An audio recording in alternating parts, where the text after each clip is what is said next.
வீட்டில் எது இஷ்டம் மார்னிங் சொல்கிறேன் நான். அது எக்ஸசைஸ் ஆச்சு, பக்திக்கு பக்தி ஆச்சு. ஸோ அப்படி சூரிய உபாசனைன்றது அவ்வளோ நன்மை. அதான் ஷண்மத ஸ்தாபனம் அப்படின்னு ஆதிசங்கர் பண்ணும்போது சௌரம்னு சூரிய உபாசனையும் வச்சார். காயத்ரி ஜபம் எவ்வளோ வசதி. பகவான் கிருஷ்ணர் சொல்றார், நான் வந்து காயத்ரி மந்திரமா இருக்கேன் மந்திரங்கள்ல அப்படின்றார். அப்போ எவ்வளவோ மந்திரங்கள் உலகத்துல இருக்கு. அந்த மந்திரங்களுக்கெல்லாம் தலையாய இருக்கிறது காயத்ரி மாதா. அப்ப அதுவா நான் இருக்கேன்னு பகவான் கிருஷ்ணன் சொல்றார் கீதையில. அப்ப அந்த மந்திரமுக்கு அர்த்தத்தை பார்த்தேன்னா ஒளி பொருந்திய தேவன் தான் இருக்கும்.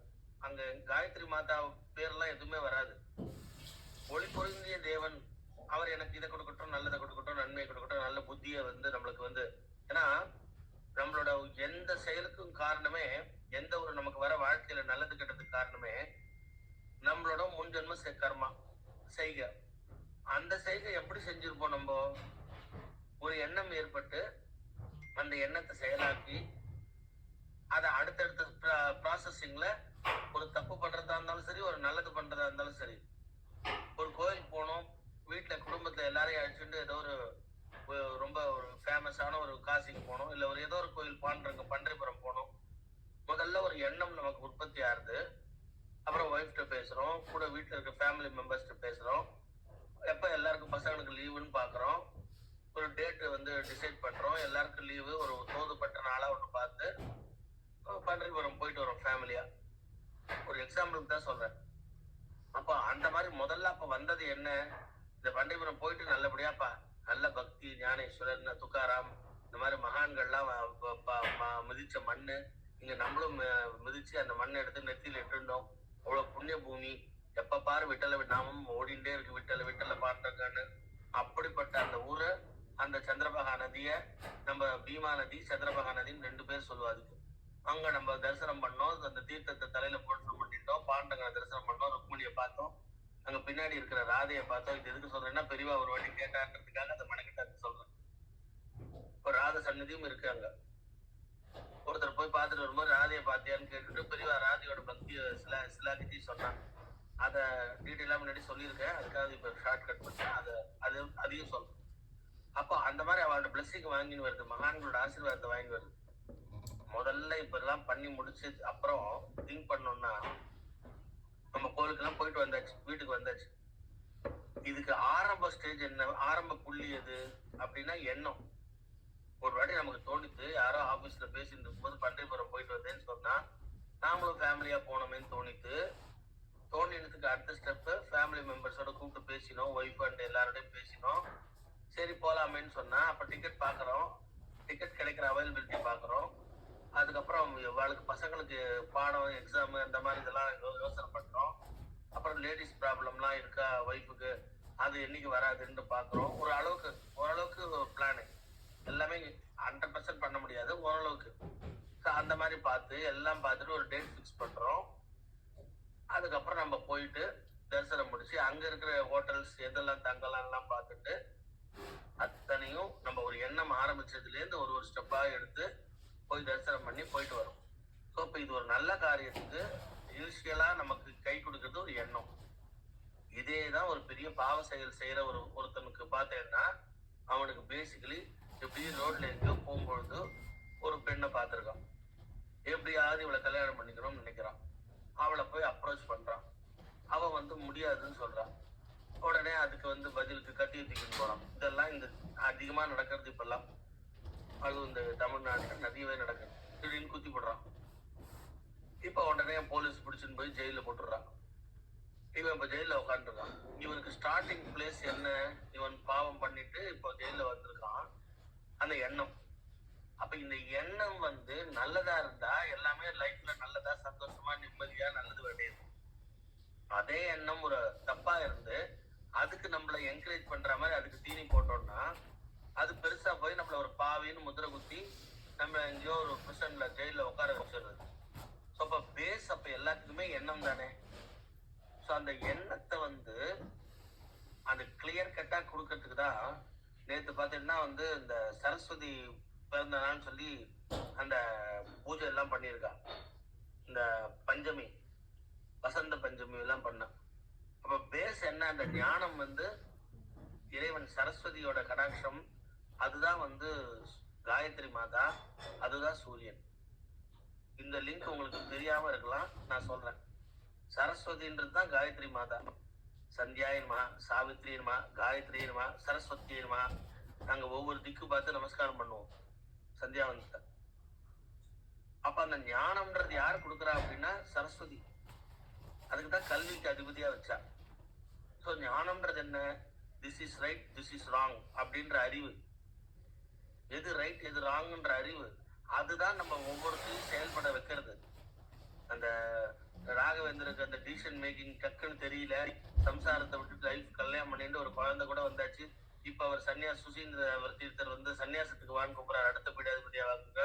நான் என்ன பண்றேன்னு தெரியல, குரு உத்தரவு கேட்கறதா இல்ல கல்யாணம் பண்ணிட்டு இவளை விட்டு போறதா, எது ரைட் எது ராங். அவெல்லாம் அவதார புருஷா. அவளுக்கு அந்த இடத்துல டிசிஷன் மேக்கிங் டக்குன்னு வந்து ஒரு டேஸ்டி டிசிஷன் பண்ணிட கூடாது.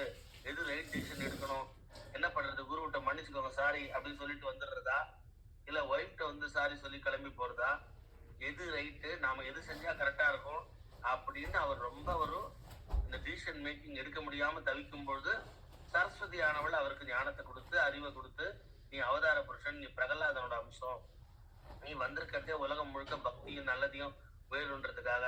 இந்த சம்சாரம் இந்த குடும்பம்ன்றதெல்லாம் ஒரு ஸ்டெப் ஸ்டேஜ் தான், இதுக்காகலாம் நீ இல்ல. நீ இருந்தது இதெல்லாம் சில சில காரண காரியத்துக்காக ஏற்படுறது.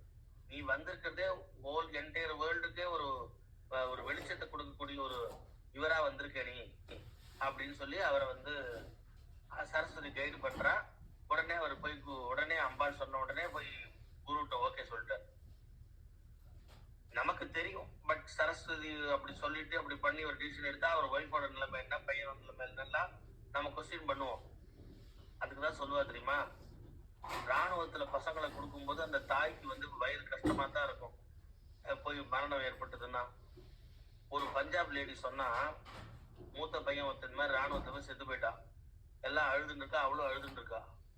அப்ப பஞ்சாப் லேடி ஆகும் நல்லா, அவள்லாம் ரொம்ப தேசபக்தி உள்ளவா, உடனே அழுதுன்னு இருக்கா. அப்போ இந்த மாதிரி பையன் இறந்து போயிட்டானே அப்படின்னு கடவுள் எனக்கு தேங்க்ஸ் சொல்றேன் அப்படின்னா. என்னது இறந்து போனதுக்கு போய் தேங்க்ஸா? இல்ல, எனக்கு ராணுவத்தை கொடுக்கறதுக்கு 2வது பையனும் வச்சு கடவுள் கொடுத்துருக்கார், எனக்கு 2 சன் உண்டு, நான் இப்ப 2வது பையன் நான் ராணுவத்துக்கு அனுப்ப போறேன். என்னம்மா நீ, அவன் தெய்வமா இல்லையா சொல்லு? ஏன்னா முதல் பையன் இறந்து போயிட்டான் தேசத்துக்காக போராடி, ஆனா 2வது பையனும் she is ready to sacrifice. இப்படி எல்லாம் உத்தமர்கள் இருந்தாதான் அவளுக்கு அப்ப இழப்பு தான். ஆனா அதை பெருசா பார்க்காம தேசத்துக்கு நன்மைன்னு பார்த்தா பத்தியா, அப்ப அங்க அவ தெய்வமா நிக்கிறான். அந்த மாதிரி அந்த ராகவேந்திர சுவாமி தேசத்துக்கு உலகத்துக்கு மக்களுக்கு நன்மையா ஞானத்தை கொடுக்க வந்திருக்கார் அப்படின்னு போது இந்த அம்மாவோட தியாகம்ன்றது அது போற்றப்பட வேண்டியதுதான். அந்த அம்மா கொஞ்சம் அப்ப புரிஞ்சுக்கல, அவ சூசைட் மாதிரி பண்ணிட்டா. அப்ப வந்து அவர் அந்த அம்மாவுக்கும் வந்து அந்த ஞானத்தை கொடுத்து அவளை வந்து மோட்சத்துக்கு கொடுத்தார். அந்த குழந்தை அந்த மட்டிலேயே படிச்சு பாடசாலையில படிச்சு அது பின்னாடி ராகவேந்தரோட பேரு சொல்ற மாதிரி அவ்வளவு உயர்ந்த நிலைக்கு வந்தது. அதுல யாரும் பாழா போயிடல. அந்த அம்மா வந்து கொஞ்சம் புரிஞ்சுக்காம அவசரப்பட்டா. பட் அதுவும் வந்து ராகவேந்திரன் வந்து அவரோட தபோபலியினால சரி பண்ணிட்டார். அப்போ இந்த திருமூலர் திருமந்திரமும் அப்படிதான் வந்தது. அந்த மூலன் உடம்புல பூந்துட்டார் ஒரு பெரிய ஞானி, சிவ யோகத்துல இருந்த நம்ம நந்திகேஸ்வர பகவானோட சிஷ்யர் ஒருத்தர். அவர் வந்து ஊரை சுத்தி பார்க்க வந்தார், சிவன் கோயில் எல்லாம் பார்க்க வந்தார். அப்போ மூலன்ற வந்து ஒரு மாடு மேய்க்கிறவன் வந்து இறந்து போய் கீழே கிடந்தான். அவன் டெட்பாடியை சுத்தி பசுமாடெல்லாம் அழுதுன்னு இருந்தது. அப்போ அந்த மாதிரி பசுமாடெல்லாம் அழுதுன்னு இருக்கே அப்படின்னு சொல்லிட்டு அவர் என்னன்னு பாக்குறாரு. அப்போ மூலன் இறந்து போயிருக்கான்னு அவருக்கு தெரியுது. ஸோ உடனே அவர் என்ன பண்றாருன்னா, அந்த மூலன் உடம்புல பூந்து அந்த பசுமாடெல்லாம் வீட்டுக்கு கொண்டு போய் அமுச்சுட்டு நம்ம திருப்பி நம்ம எடுத்துட்டு போயிடலாம், தம் உடம்பு தனியா வச்சு. இது திருமூலர் கதை எல்லாருக்கும் தெரியும். அந்த மாதிரி அவர் என்ன பண்றாருன்னா மூலன் உடம்புல பூந்துக்கிறார். மாடெல்லாம் சந்தோஷப்படுறது. அதை கொண்டு வீடு வரைக்கும் விட்டுட்டு திருப்பி தம் உடம்ப வந்து பாக்குறாரு, அதை பத்தி எரிஞ்சு போயிடுறது. சிவபெருமான் என்ன பண்ணிட்டார், இல்ல நந்திகேஸ்வரோட சிஷியன் எல்லாரையும் சிவபெருமான் வாட்ச் பண்ணிட்டே தான் இருக்காரு, நம்மளெல்லாம் கூட வாட்ச் பண்ணிட்டு தான் இருக்கோம். எல்லாத்தையும் மேல இருக்கிறோம் பார்த்து பண்ற மாதிரி நம்மளையும் பார்த்துட்டு இருக்காரு. யாரை எந்தெந்த பணி செய்ய வைக்கிறதுன்றது இறைவன் சங்கல்பம். இவருக்கு திடீர்னு இந்த இறக்க வந்து அந்த இறந்து போன உள்ள பூந்து இந்த மாடு மேலாம் இறக்க வந்த காரணமே சிவன் வந்து அந்த ஒரு லீலை பண்ணதுதான். இவர் இங்க ஸ்டே பண்ணணும், இவர் மூலியமா திருமந்திரம் இந்த மக்களுக்கு எல்லாம் கிடைக்கணும்ன்றதுதான். அப்படி இவர் ஸ்டே பண்ண வச்ச பரமேஸ்வரன் இவர் உடம்ப எரிச்சுட்டார். அப்புறம் இவர் ஞான கண்ணில் பாக்குறார் பரமேஸ்வரா அப்படின்னா இவர் நந்திகேஸ்வர பகவானோட பரமேஸ்வரனுக்கு வாகமான நந்திகேஸ்வர பகவான சிஷ்யர்கள் 8 பேர்ல ஒருத்தர் அப்படின்ட்டு இவருக்கு ஒரு டியூட்டி கொடுத்துருக்காரு. நீ வந்து இந்த மாதிரி திருமந்திரம் பண்ணணும், திருமூலர் திருமந்திரம் நீ பண்ணணும். மூலர் உடம்பு இருக்கு. இப்ப என்ன பண்றது, அவரோட ஒய்ஃப் வந்து அதை வந்து இப்ப வந்து என்னோட ஹஸ்பண்ட் பின்னாடியே வரா. அவ படிக்காதவ பாமரச்சு, அவளுக்கு தெரியாது இது ரைட்டு ராங்குன்னு தெரியாது, என்னன்னு தெரியாது, ஹஸ்பண்ட் தான் நினைக்கிறான். உள்ளுக்குள்ள யாரோ ஒருத்தர் பூந்தான்னா அவளுக்கு தெரியாது. அப்புறம் அவளோட பஞ்சாயத்துல எல்லாம் போய் பேசும்போது அப்ப திருமூலர் சொல்றாரு, இல்ல இவ ஹஸ்பண்ட் இறந்து போயிட்டாரு, நான் வந்து உடம்புல பூந்த ஒரு சித்தர் தேவலோகத்தேன்னு வந்திருக்கேன் அப்படின்றாரு. இதை நாங்கெல்லாம் எப்படி புரிஞ்சுக்கிறதுன்னு தெரியலையே எங்களுக்கு. அம்மா உனக்கு வேணும்னா நான் இந்த உடம்பை எப்படியே விட்டுட்டு வேற ஏதாவது பேர்டு இல்ல அனிமல் எதுக்குள்ளயாவது போய்க்கிறேன் போ. ஆனா உன் புருஷன் உடம்ப நான் வந்து எடுத்துக்கிறதுன்னா சிவன் சொன்ன கண்டிஷன் அனுகிரகத்துல உலக சேவைக்காக அதை எடுத்துக்கிறேன். அதுக்கு நீ கொடுக்குறியா? இல்ல இறந்து போன்ட்டா எங்க ஹஸ்பண்ட் நீங்க சொன்னது உண்மைன்னா நான் அது மேல பரண்டு அழுது அது எங்களோட கஷ்டம் படி அவளோட ஏதாவது ஒரு ப்ரொசீஜர் இருக்கும் இல்லையா, அதைப்படி எரிக்கிறது புதைக்கிறது ஏதோ நான் பண்ணத்தான் பண்ணணும், அப்பதான் எனக்கு திருப்தி அப்படின்னு நீ சொன்னேன்னா இட்ஸ் ஓகே, டேக் இட், எடுத்துக்கோ. நான் இந்த உடம்ப விட்டுறேன், நான் இந்த ஆத்மா உள்ள இருக்கேன்னு சொன்ன பத்தியா நான் வெளில போயிடுறேன். உனக்கு வேண்டியது உன் புருஷன் உடம்பு தானே, அவன் எப்படி செத்து போனவன், அதை நான் வந்து கூடு விட்டு கொடுப்பாச்சு நான் நகர்ந்துடுறேன்றாரு. அப்பதான் ஓரளவுக்கு புரியுறது. போய் இவ்வளவு அளவுக்கு ஸ்ட்ராங்கா சொல்றாருன்னா இது உண்மை. என்ன அவ படிக்காத, அவளுக்கு எப்படி புரியும் கூடு விட்டு கொடுப்பாயிருந்தலாம். அப்ப அப்படின்னா இவர் உடம்ப விட்டுட்டு கொடுத்துட்டு போயிட்டா நம்ம இந்த உடம்ப வச்சு என்ன பண்ணுவோம், மேல உழுந்து ஹஸ்பண்ட் செத்து போயிட்டான்னு அழுவோம், அடுத்து கொண்டு போய் எரிப்போமோ குறைப்போமோ, என்னமோ பெரியவங்க என்ன சொல்றாங்களோ அதை செய்ய போறோம். ஆனா இவர் இதை வந்து சிவன் உத்தரவு, இதை வச்சு இந்த உடம்ப வச்சு நான் நிறைய நல்ல காரியம் மக்களுக்கு பண்ண போறேன்றாருன்னா அப்போ சிவபெருமானுக்கு அந்த உத்தரவுக்கு ஏத்தாம நம்ம இந்த உடம்ப எனக்கு வேண்டாம் என் ஹஸ்பண்ட் உடம்பு நீங்க யூஸ் பண்ணிக்கோங்கன்னு சொன்னா நான் அப்படின்னு சொன்னா எவ்வளவு நல்லதா இருக்கும்ட்டு உடனே அவர் ரெடி டு சாக்ரிஃபைஸ். அப்ப அந்த அம்மா எவ்வளவு உயர்ந்து போயிருக்கா பாருங்க இல்லையா. அந்த அம்மா உயர்ந்து போயிருக்கா. அவ பாமரனா இருந்தா கூட அவ வந்து தியாகம் பண்ண தயாரா இருந்தா. அப்புறம் ஐயா நீங்க சொல்றது நான் ஏத்துக்கிறேன், இந்த உடம்போட நீங்க சேவை பண்ணுங்க அப்படின்னு சொல்லிட்டா. காலில் வந்து நமஸ்காரம் பண்ணா பிளஸ் பண்ணிட்டு அவர் கிளம்பிட்டார். போய் தபஸ் பண்ணார். பல வருஷம் தபஸ் பண்ணி அப்புறம் ஒரு ஸ்லோகம் பண்ணார். அந்த மாதிரி ஒரு வருஷங்கள் தபஸ் பண்ணி 3000 வருஷங்கள் தபஸ் பண்ணி அந்த காலத்துல அப்படி அவர் 3000 ஸ்லோகங்கள் திருமூலர் திருமந்திரம் பண்ணான்னு சொல்லி அது அவ்வளவு எசன்ஸ். அது தமிழ் தான், அது படிச்சா அவ்வளவு நல்ல நாலேஜ் இருக்கும், நல்லா இருக்கும். ஸோ அப்படி எல்லாம் பண்ணார் திருமூலர் திருமந்திரம். ஸோ அப்படி எதுக்கு சொல்றேன் அப்படின்னா அந்த நாலேஜ் அறிவு நமக்கு ரைட்டு ராங் டிசைடிங் அத்தாரிட்டி தெரியல.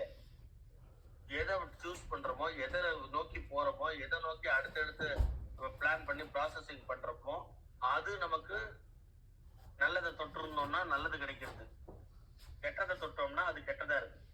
ஒரு சர்ச் பண்றோம், இந்த மாதிரி ஒரு பூஜை எப்படி கத்துக்கிறதுன்னு சர்ச் பண்றோம், இந்த பூஜை எப்படி பண்றது ப்ரொசீஜர்னு யாரோ யூடியூப்ல போட்டிருக்கா, அதை ஃபாலோ பண்றோம், அதை எடுத்துக்கிறோம், அடுத்தடுத்து அதுல என்ன இன்ஸ்ட்ரக்ஷன் அதை திருப்பி பார்க்குறோம், முயற்சி பண்றோம். அப்படி அந்த பூஜையை பண்றோம்னா ஒரு சத்காரியம் நல்ல காரியத்தை நமக்கு தெரியல, பட் யூடியூப் மூலியமா கைடன்ஸ் மூலியமா நம்ம தொடர்ந்து மேல மேல அதை பண்றோம் அப்படின்னா அது ரைட் பாத்துற ஒரு விஷயத்த அடுத்தடுத்த ஸ்டெப்ல போறோம். இது மாதிரி ராங் பண்றவனும் இருக்கான். அது எப்படி பாம்பு வைக்கிறதுன்னு யூடியூப்ல பார்த்து கத்துக்கிட்டேன்றான். அப்போ அந்த மாதிரி யாருக்காவது எங்கேயாவது ஒரு பாம்பு வச்சு அங்க எல்லாரையும் சாவடிக்கும். அதை எப்படி தயாரிக்கிறது, அவ்வளவு பெரிய பாம்பு நமக்கு எல்லாம் தெரியாது. பட் அவன் என்ன பண்றான், அதை எங்கேயோ கத்துக்கிட்டேன்றான். அப்போ அடுத்தடுத்த ஸ்டெப் அதுல நிறைய அந்த திருப்பி அது உள்ள போய் அவன் அதுக்கு உண்டான அவன் முயற்சி பண்ணி டைம் ஸ்பெண்ட் பண்ணி அப்புறம் அதை கத்துட்டு அதனால பல பேர் அழிவுக்கு அவன் காரணமா இருக்கான். அதுக்கப்புறம் போலீஸ் பிடிச்சும் போது ஜெயில இருக்கான். அவன் அதோட கடைசி பலன் அவன் செஞ்ச தப்புக்கு.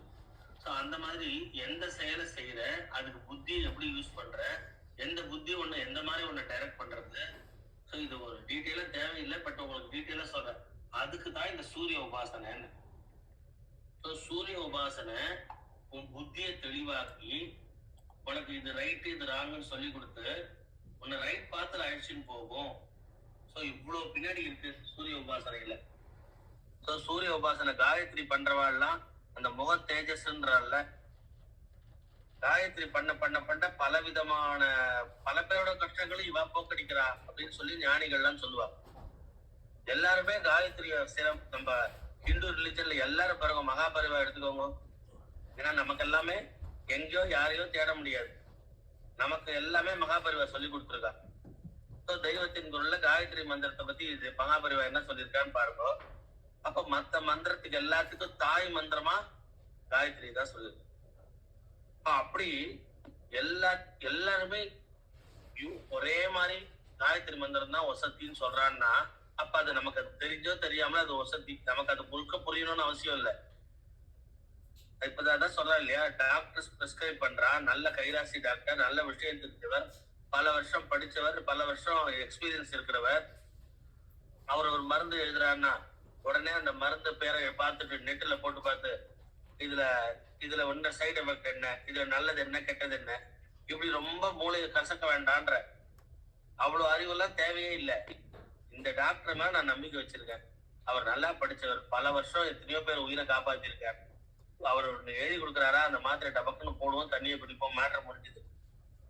சோ அப்படி அந்த மாத்திரையை பத்தி முழுக்க நமக்கு தெரியாட்டியும், மாத்திரை எதோட காம்பினேஷன், எதெல்லாம் சேர்ந்துருக்கு மாத்திரையில, இது என்ன பண்ணும், அந்த என்ன இதுக்கு சேர்ந்த ப்ராடக்ட் ஒண்ணு என்ன நமக்கு கெடுதல் பண்ணுமா நல்லது பண்ணுமா, இப்படிலாம் அதிக ஆராய்ச்சி தேவையே இல்லை.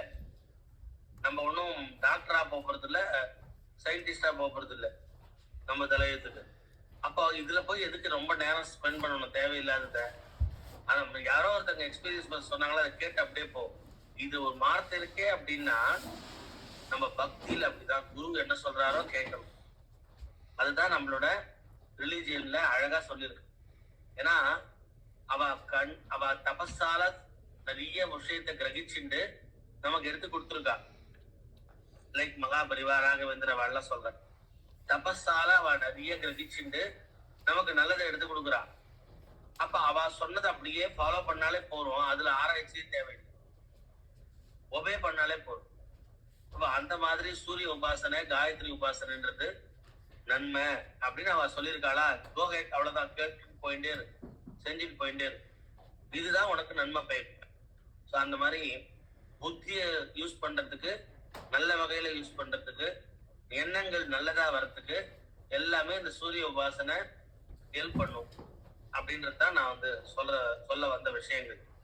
ஸோ சூரியனை இன்னைக்கு ரதசப்தமின்றதுனால சூரியனை பிரார்த்தனை பண்ண நீ எடுக்கிற எல்லா முடிவுமே சரியான முடிவுதாகவும், உன் லைஃப்ல எல்லாமே சக்சஸ் ஆகிற ஒரு நல்ல விஷயமாவும், உனக்கு நன்மை பயக்கக்கூடியதா, உன் குடும்பத்துக்கு நன்மை பயக்கக்கூடியதாகவும் இருக்கும். ஸோ பக்தி மார்க்கத்திலையும் நல்ல எண்ணத்திலையும் ஒரு ஸ்டெப்பு முன்னாடி எடுத்து வைக்கிறதான்றது கண்டிப்பா உனக்கு அது நெகட்டிவ் பலன் கொடுக்காது, பாசிட்டிவ் பலன் தான் கொடுக்கும். சரியா? Okay, thank you. ஆதித்ய கதை இன்னும் யாரும் சொல்லல இல்லையா?